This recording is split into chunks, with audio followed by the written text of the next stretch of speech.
everyone. This is Jason Alge. Story time again. So, the good thing about doing these stories is I'm starting to remember some things that happened that I completely forgot about. Like, it's jogging my mind and bringing these back to life. And that's kind of the intent of this, is to share them with you, again, remember them for myself. So, this one actually pertains to a house that I sold up in the northern part of Findlay, and I actually had both sides of the transaction. When you have both sides, you can't really work for either side. You've got to be an impartial party.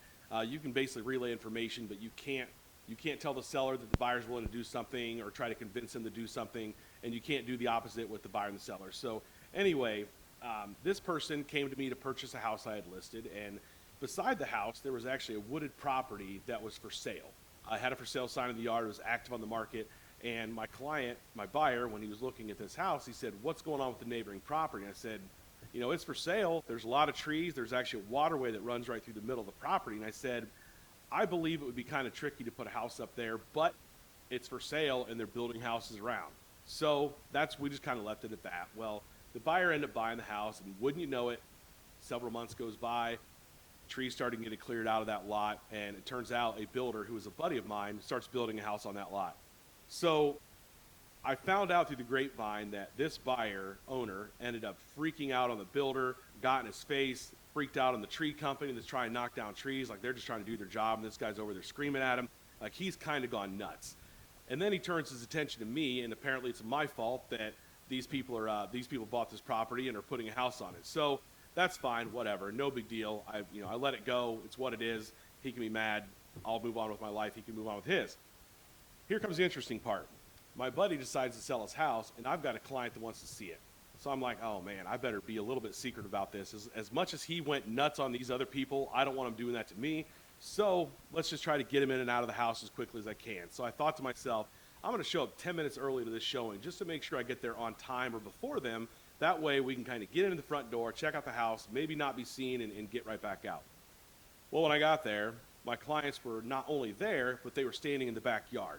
The problem with that is this guy's deck actually overlooks right into this backyard. I mean, you get in the backyard, you can see right into his sliding glass door. There's a fence in the way, but his deck sits higher up. Again, he can see everything. So I get back there. I'm like, "Hey guys, how's it going? Let's go into the house. Let's get going as quick as we can. Like try to avoid this." Well, right as I said that, sliding glass door opens up, and I hear, "Is that Jason Alge?" And I said, "Hey, how's it going?" And he goes, "Not very good." And the next 30 to 45 seconds, he let off this flurry of swear words that I could not believe. And he started off by saying, "I wouldn't trust that mother bleep and bleep and bleep." And at this point, my face is getting red. And I'm like, let's go around to this side of the house. Let's go to the other side. I'll explain everything when we get inside the house. Now I'm thinking, am I going to lose my client? How am I going to explain this? I got to be obviously going to be upfront and honest, but, I got to explain this. I don't look very good right now. Well, he's still swearing at me, and I can hear him over the house on the other side. And as he finished up his flurry of words, he said, like, bleep and peckerhead. Now, I haven't been called a peckerhead since, like, high school. And I actually started laughing. I'm like, okay. I told my clients, I'm like, okay, that was pretty funny. But again, I'll explain when we get in the house. So we get in the house, and the buyer's like, "What on earth was that?" I'm like, here's the story. And I laid it all out for him.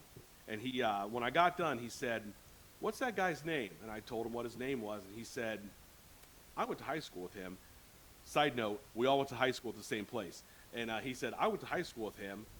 He was crazy back then." I'm like, yes, I am vindicated. I don't look as bad as what I thought I'd do in this. And ultimately, the client stayed with me. He ended up buying a house with me later on down the road. And every time I've talked to that guy in a text message, phone call, he'll start by saying, "What's up, Peckerhead?" And I just think it's fantastic. So, well, that's my story for the week. I hope you enjoyed it. Again, if you're looking to buy or sell a home, feel free to give me a call at 419-306-6015.